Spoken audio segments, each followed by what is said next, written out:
Gotas de Ópera. Esto es un podcast malpensante en alianza con Cineco Alternativo.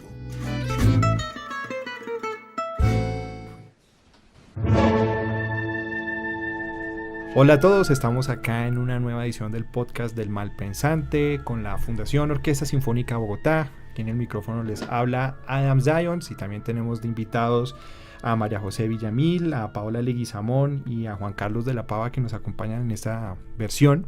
Vamos a hablar de una ópera increíble, un título increíble que es Sansón y Dalila. María José, cuéntanos un poco de qué se trata.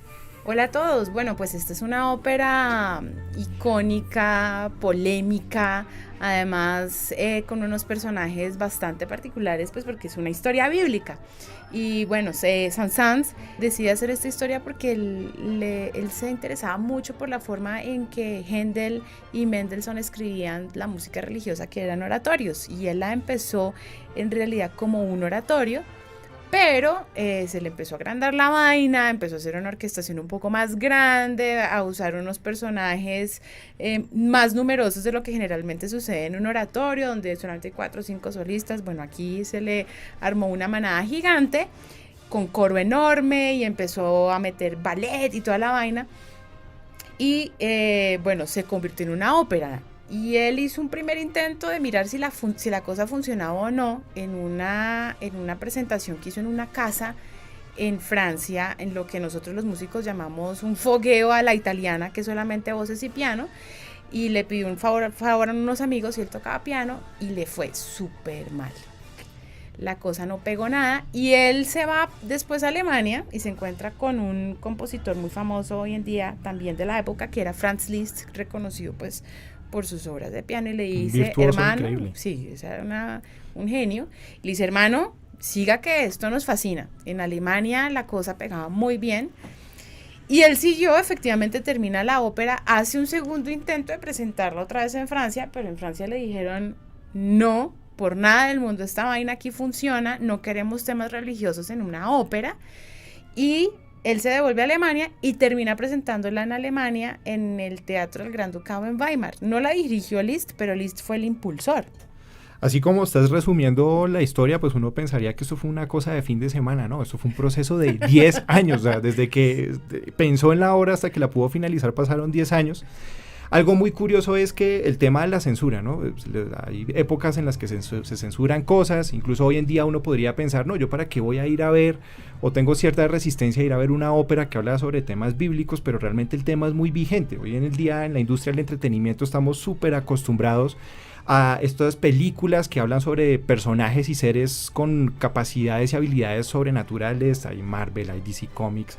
Y justo ahora tenemos un personaje como Sansón en esta ópera, que es un personaje que lucha por los derechos y por la libertad del pueblo de Israel en contra de unos enemigos que se llaman los filisteos, pero en medio de toda esta trama se profundiza un poco más porque hay una especie de kriptonita de Sansón que es una mujer bellísima que es Dalila. Entonces tenemos acá a nuestra invitada especial con el maestro también, que es la maestra Paola Leguizamón y Juan Carlos de la Pava, y les vamos a mostrar cuál es esa kriptonita, ese momento de la kriptonita de Sansón frente a lo que hace Dalila intentando seducirlo para descubrir cuál es el secreto de su poder. Esta área que van a escuchar además es uno de los momentos más emocionantes de la ópera. Las personas que vayan a verla tienen que estar pendientes del momento en que llega, y por eso es importante que la escuchen ahora, porque además es una de las áreas más famosas en todo el repertorio de la ópera, y tienen que escucharla y pongan mucha atención.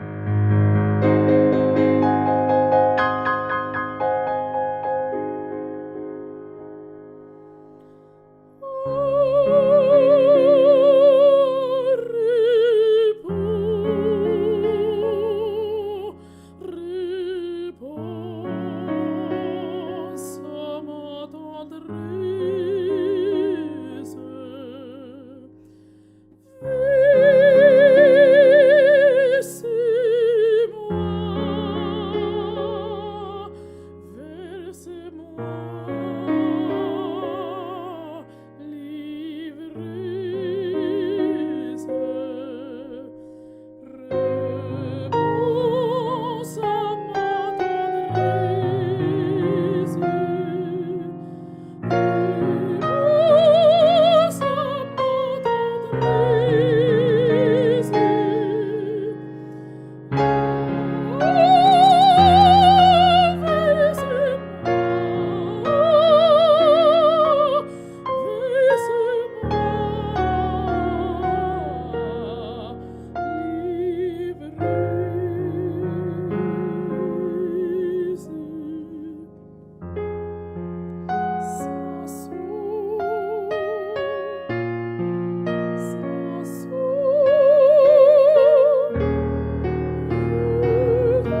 Bueno, un aria espectacular que cantó la maestra Paola Leguizamón. Maestra Paola, cuéntanos qué es lo que es difícil de esta aria y por qué es tan famosa.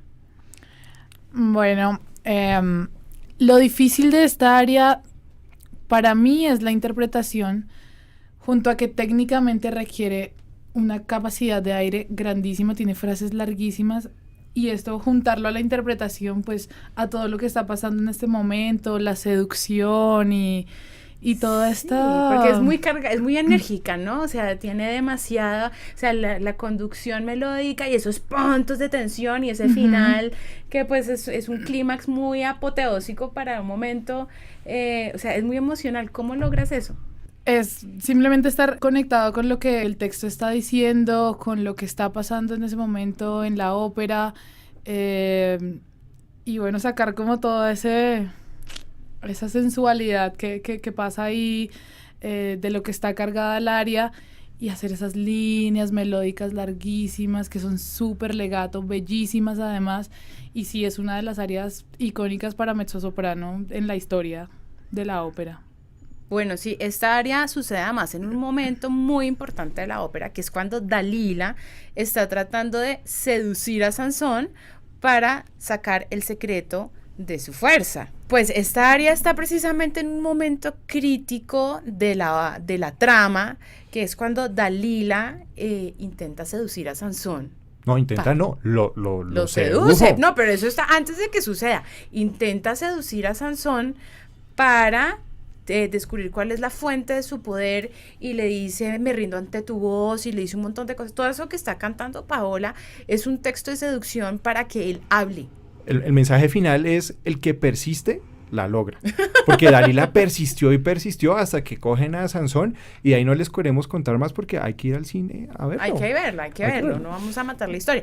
Pero lo que sí es importante es este tema de la traición. Sí, la traición, o yo también diría de pronto como el poder versus la seducción, o sea, un ser tan poderoso y cae ante la seducción. Ante algo tan débil como la belleza de una mujer.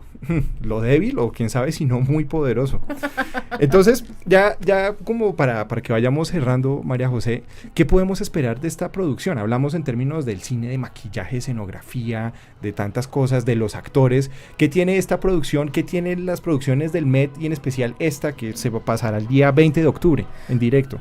Bueno, las producciones del Met en general son espectaculares precisamente porque tienen la capacidad de hacer este tipo de megaproducciones. Este tipo de óperas poco se hacen en Colombia precisamente porque no tenemos todavía la capacidad, la infraestructura. Estamos apenas empezando, llevamos como los últimos 2 o 3 años con este tipo de óperas en vivo, pero Sansón y Dalila no se ha hecho hasta el momento.